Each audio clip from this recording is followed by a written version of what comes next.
Hello and welcome to this week's lecture. This week we're going to talk about a part of the reference transaction called the reference interview. And basically the reference interview has 5 parts. Not all reference interviews will consist of all 5 parts, but these are the 5 parts of a complete reference interview. One is making contact, the person coming up to you or you going up to the person. And that contact between two people who sometimes it may be more, but two people, the librarian and the user, and making that contact to ask the question. Eliciting information, trying to find out from them what they need to know. Providing direction, which is giving them the material that they need, the directions to get to the material they need, taking them to the material they need, and etc. So direction in terms of more spatially almost, but providing direction on how to get the information that they need. Closing the transaction, finishing out, making sure they have what they need, and then follow up in being open to, tell them that they can come back, that you're there if they need more follow-up. And we're going to kind of talk in depth about some of these. So contact ties into the question from last week about how to make libraries more welcoming. A lot of times, if you think about going into your public library, you often walk into the place where you check in and check your books out, where you dump the books back when you're bringing them back, where the people that would check the books out, or the self-checkout station's often also there, but there's usually somebody at that desk. And what happens is that people often assume the somebody behind that desk is your reference librarian, and often it is not. It can be if it's a small library where people are doing multiple jobs, but often that's a circulation clerk who is not a trained librarian, who can help you with directional questions. And if you see them week after week, often I've noticed in public libraries they share book recommendations because they're reading certain series, or they know, they get to know that the person always checks out this person and that new book has come in that Danielle Steele wrote or whatever. So there can be some sort of contact and help at that point in terms of reference, but really the reference librarian is often at another place in the library. So it can be a reference desk or it can be wandering librarians. Sometimes the reference desk sets up a barrier. If you've got somebody, if you're sitting there, and this may or may not happen to you depending on what level school library you're in, but if you're in a high school library, perhaps you're at a reference desk, or you have people coming in to ask you questions. You certainly have teachers coming in at all times to ask you questions. Maybe not during the day, but after school or whatever. If you're sitting there behind a desk, you're not going to be sitting there doing nothing, kind of like waiting for somebody to come in and ask me a question. You're probably going to be working on something, but you really have to make sure that you have this air of approachability, that people are not afraid of asking you a question, that they're not afraid of bothering you. Basically what we like to say as librarians is, I'm here to be bothered. That's my job. I'm here to be bothered, and I'm here to answer your questions. So when contact is made, when the person's getting up, and what I used to do, and I used to have a desk in the children's library, a children's section, that I could see patrons come in, and then I could see them wandering through the stacks. And sometimes you just know they're not finding what they want. Sometimes they want to be left alone. Sometimes I want to do this myself, and I'm going to find what I need. And that's fine until you see them getting frustrated. But sometimes they're obviously wander in and they just don't know what to do. And so it's always good to have an eye out to kind of be aware of, somebody who might be afraid of asking, afraid of bothering somebody. And to make eye contact with them so that they know that you're approachable, that you're available. Let them decide. Sometimes this whole barrier and reference desk is solved in some libraries by having wandering librarians. They're walking around looking to help people. there's been a lot of work on what can we do besides a reference desk. It's a traditional kind of setup, but is there a better way to do it? And I don't know that they've come up with a definitive answer on that. But it's just to be aware that that desk could certainly provide a barrier between you and them that needs to be overcome in order to make that contact and to be able to start helping somebody. And reading body language is important. Like I said, if they're wandering around, you can tell, you just know somebody's lost.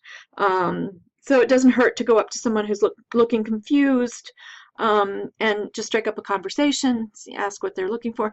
And these things may or may not apply in your library. I just want you to be aware of them as a tenant of the reference interview. And if things change in your library, or you change in what level that you're helping, it's treating the student with respect, treating your user with respect, and respecting that they could be afraid. And I like this quote from Ranganathan, who is, this is from 1931, and he's one of the,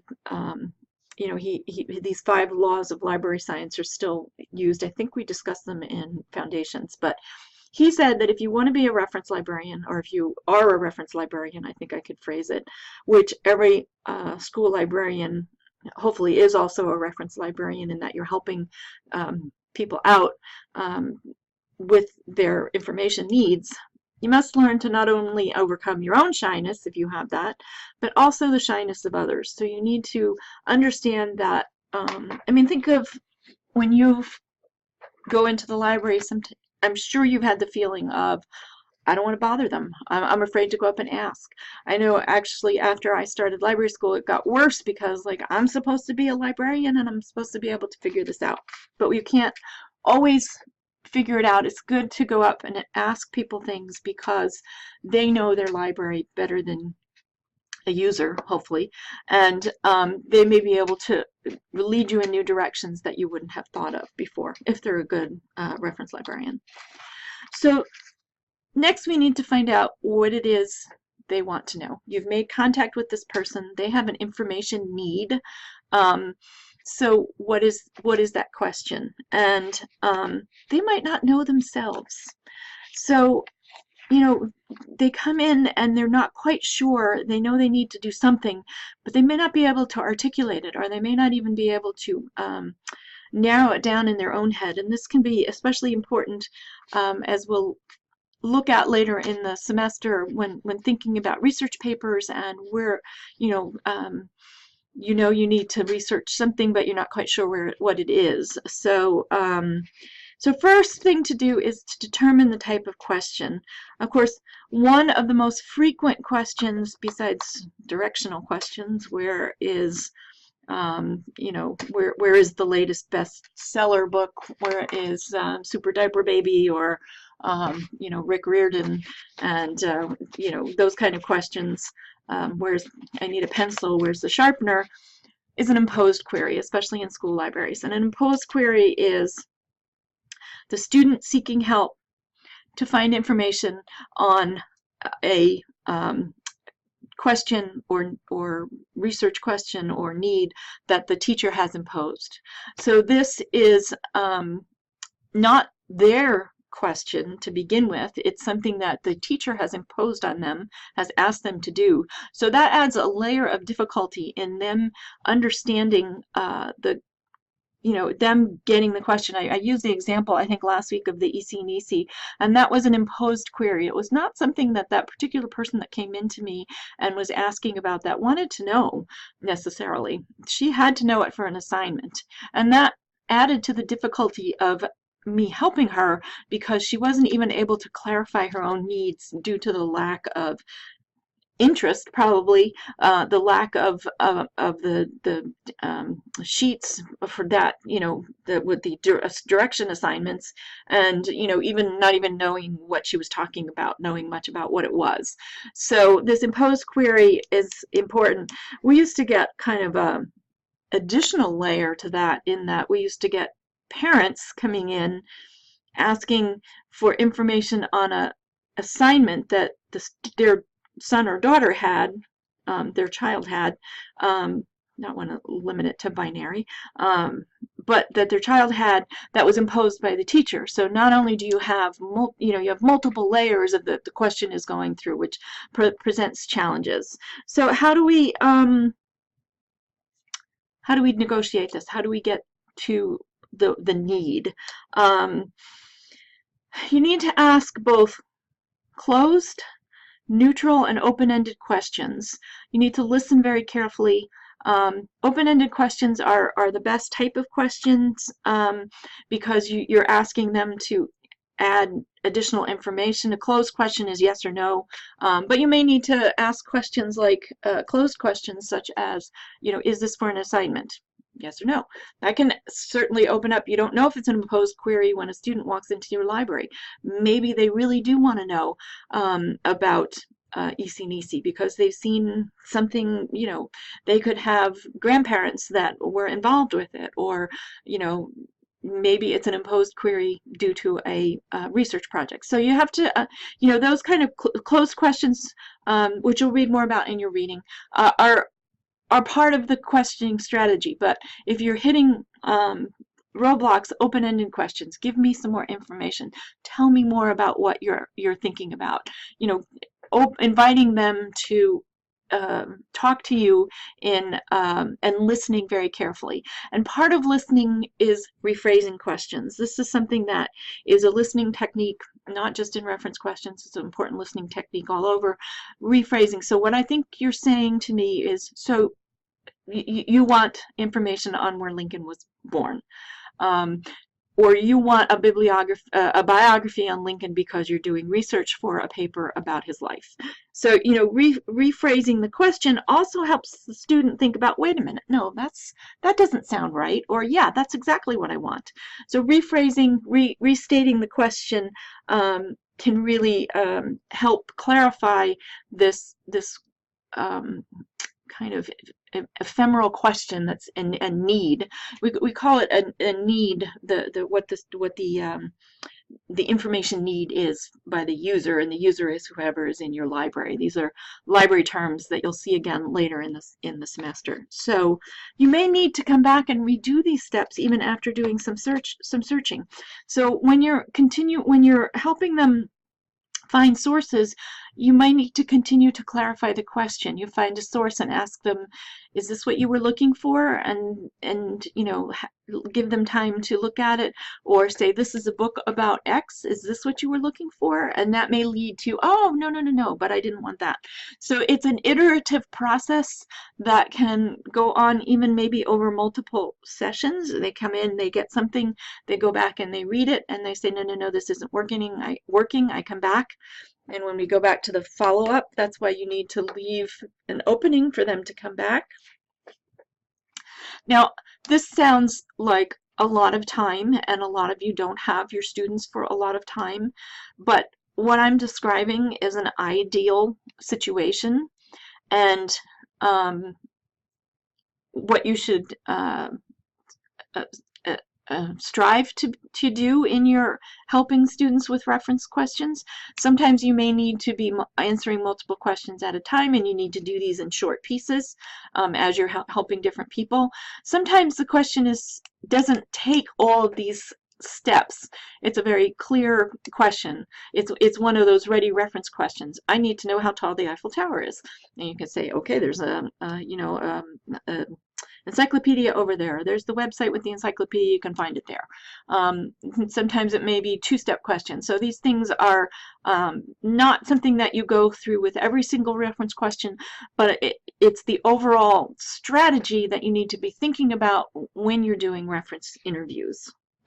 And you can see why it's called an interview, because you are interviewing the person to find out more about what they're thinking in terms of their need. And so we're finding out more about their what their needs are. One of the things that comes up with all kinds of reference librarians is helping versus doing. So we've negotiated this question, we've gone back and forth, we're kind of getting an idea of what they want. Do you go into, you know, he wants a question on Lincoln. Do you go in and do the database search for them? Say they need an article that comes out of a certain database that you have. How do you help them versus how do you do it for them? So you have to strike a balance between modeling these searching behavior. So you have a student who's never used this database, and this can be an adult person also, never used the database, doesn't know how to sign on to them.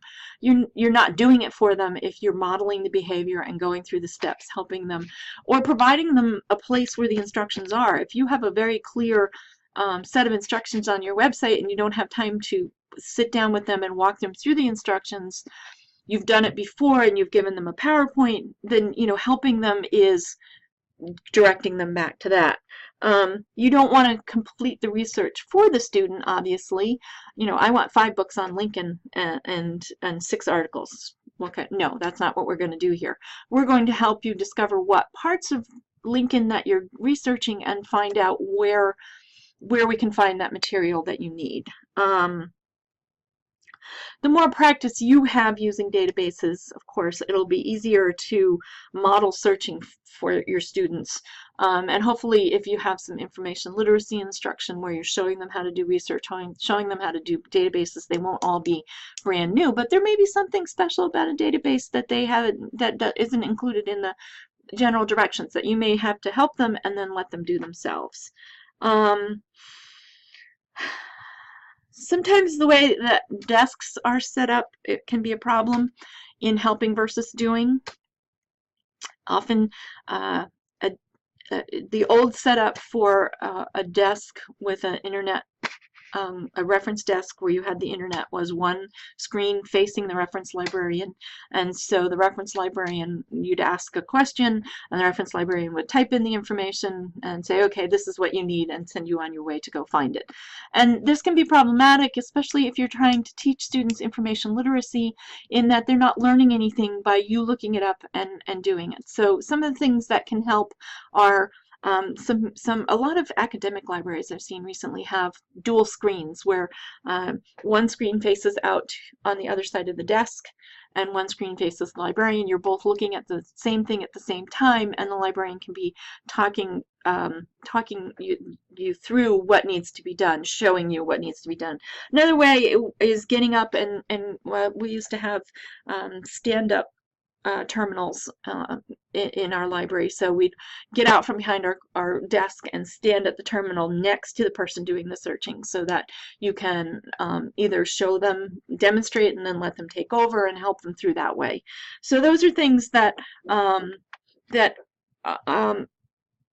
can help in this helping versus doing, and can help erase that barrier. Once you get up and walk around and stand next to somebody, then you're working together. It's not, you know, across a desk and one in a position of power. Often the seat on the other side of the desk is not as nice, and so there's definitely power dynamics going on there. If they have a screen too and they're looking at it with you, and maybe even a keyboard where they can enter something, then it makes a difference. If you're standing next to them or sitting next to them, you know, have them move around behind your desk and sit next to you. You know, it depends on your configuration, how your library is set up, but that can certainly make a difference in guiding the student, making the conversation easier. It helps with the previous step, which is part of the searching step. I mean, searching is just not always cut and dried. It's not just done after the first search and the first, you know, question search done. That's an easy reference interview, but it might not always work that way. Once you've found the information, or once you've set the student working on finding the information, you know, if it's a single book that we're looking for, they find it, you take them over to a section maybe on, you know, that has all the information on dinosaurs, and you say, okay, so is this what you're looking for? Books on dinosaurs. Do you think this is what you might even take a book out if they're looking for something? Is this the right information? Do you have enough information? And leave an opening for the person to come back. You might, you know, leave them at the dinosaur section and say, come back and see me if you have any more questions. Come back and see me if this is not enough information. You know, so it's continuing to check up on the person that's looking for information, and that's the follow-up part. So the closing is the confirmation that they've found the right information and enough information to start with, and then leaving an opening for the person to come back to you. So that's the kind of process of the interview. Some of the issues you can find during an interview in trying to help students find what they need is, and I don't know if this is as important anymore, but I still hear some people say this, that the teacher says no internet. You can't use the internet. They want them to use print, which the student hears as I can't use databases because the databases are on the computer. Sometimes the teachers don't understand that. Sometimes the students don't understand that. So you need to parse out whether that's what the teacher intended, no databases, because databases can be your best friend, especially when you get into high school. Maybe they meant no Wikipedia, but yes to databases or yes to encyclopedias. So an assignment alert is always nice. It's probably not going to be used. It could really help you to prepare for students coming in asking for something, even to the point of you getting material from other libraries. You know, if you know that a large assignment is going to be coming up on something that you don't have a lot of. Maybe you work with your public library to get additional materials in your library. Maybe you do a LibGuide so that you have things at your fingertips and you're ready to, you know, when you know the first person comes in searching for EC you're alert, you know what it is, and you have some sources available. It's just which direction they're going to go in, and it helps you get ready to help the students that are coming in. I have not heard a lot of people have a lot of luck with this, and it's unfortunate. I don't know, maybe with Google Classroom, if you're part of the curriculum committee, maybe that helps. It's why often school librarians are suggested to be in different departments, because you can tell, you can kind of avert that assignment that is, you know, you need to read a 200-page biography on women in football. You know, okay, there's, I don't know, one book on that, maybe. So, you know, these obscure kind of things, rather than saying you need to read a 200-page biography on a woman who's done something important in sports or who's had a significant impact on science, which, again, if you're new in your library, you may or may not be ready for that one. And then another nice form is materials unavailable. It's an essential, although often too late form. And it's not as essential now that we have a lot of stuff on the internet, but you know, sometimes if the student's the last one in to find out about a particular topic and everybody else has walked out with all of the books that you had on that, and they can't use the internet and you maybe don't want them to use databases, well, you have to tell them that the student did come in and look and you just don't have anything available. So it can be a form as a way of communication between you and the teacher, to provide the teacher with provide the teacher with a you know, the student with a way to communicate with the teacher. So virtual reference is something that has been gaining in popularity, and can be another way. It complicates the reference interview. There's still a reference interview at the heart of virtual reference, but it becomes much more interesting. So this can be telephone, email, or chat. Some of you may have already done this with the librarians at Chang here if you were looking up something. Telephone used to be, even before the internet was big, people would call libraries with questions.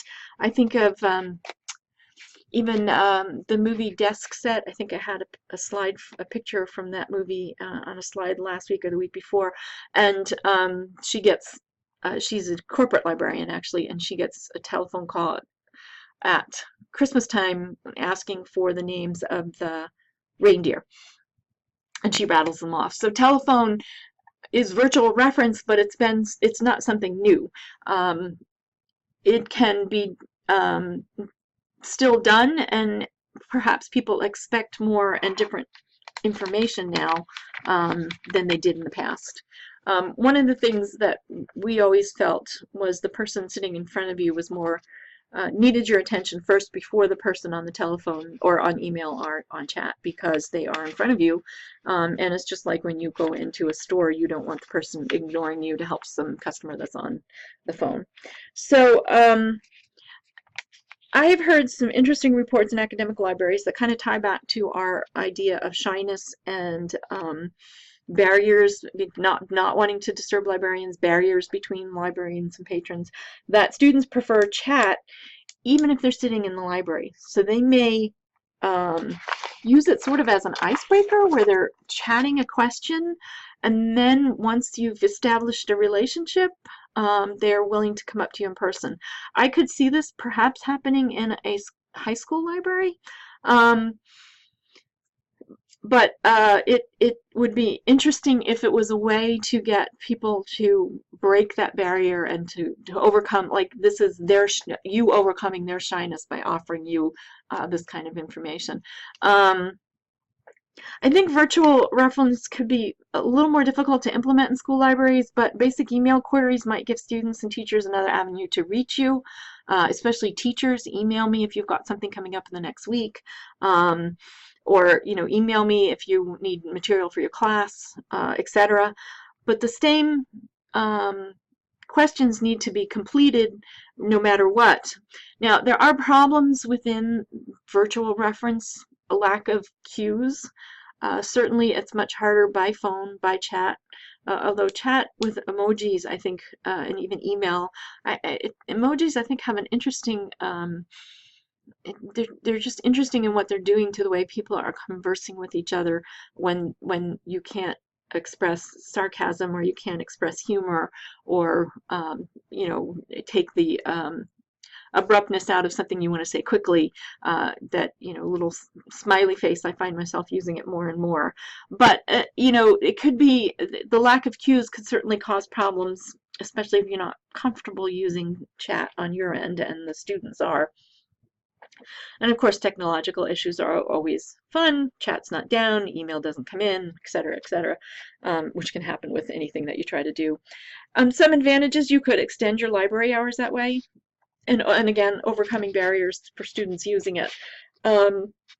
Certainly, especially with teachers, having them send you those emails when they're thinking of it at night working, and you getting the next morning.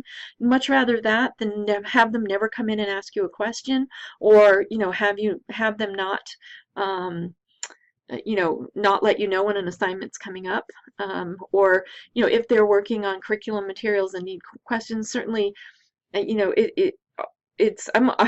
you'll do an email at midnight because you're thinking of it then and you're finishing things up, and you don't expect people to answer it right away, but it's there, and your question is out there already. So it's something to think about instituting, and playing with and seeing. There are some articles, if you're interested in it, on virtual chat and virtual reference in school libraries and how they're using it. So that's the reference interview, which is you are going to have the reference interview assignment, which is basically you're going to be doing participant observation research in evaluating and assessing two reference transactions at a library. It's very similar to that done in Flying a Light Aircraft, the article that you have to read for this week. And a matter of fact, I got the assignment idea from that, because I think what it does basically is put you in the other person's shoes, so you can see what it feels like, what the behaviors look like from across the desk to the other person. So what you're going to have to do is go to 2 different libraries with the same reference question of your choice.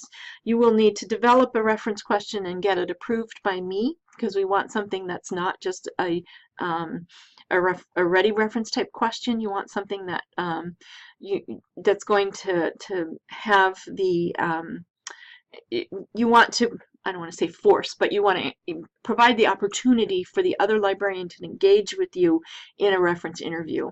And you want to make sure that you approach a librarian or somebody who's charged with doing librarian's duties, and not somebody who is just a circulation clerk.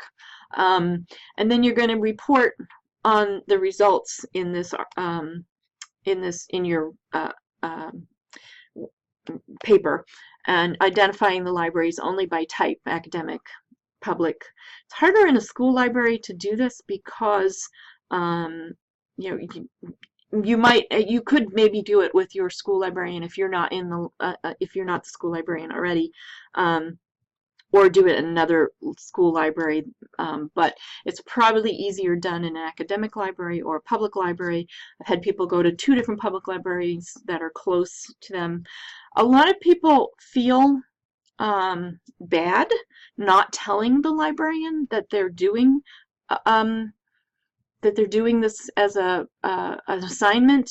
One of the ways to get around that is to research something that you actually are interested in, information that you need or might need. I've had people do information, just different needs that they've had. Somebody had somebody unfortunately was diagnosed with something new, and they did their interview on that. Some people start thinking about their LibGuides and their choice of subject topic and do something along those lines. Might be something that you're introducing in your classroom, so we can work on the interview question. Then you're going to have to provide scholarly articles on the reference interviews and research articles, including, and I'm going to expand on this, 1 qualitative research article, 1 quantitative research article, and 1 mixed methods research article. Those are the way, talk about the way that the type of data that's collected in the research. So you're going to have 3 articles that talk about research that are research in those 3 modes that's already been done, and then at least 2 more articles that talk about reference interviews in general, and you'll be critiquing basically the job that the librarian positively, hopefully, although sometimes it's very interesting when you get a negative interview and a negative interaction, because it can teach you as much or more than a positive, but I like when I get the positive reports because it means there's some good librarians out there. I'm going to give you some separate readings on for identifying qualitative, quantitative, and mixed methods research type articles that need to be included in your scholarly articles for this assignment. You can start thinking about what kind of question you might ask in your reference interview, and I will provide you a place to submit that to me for approval. And that is it, and I think that's it. Yes, I will see you on the discussion board. Thank you.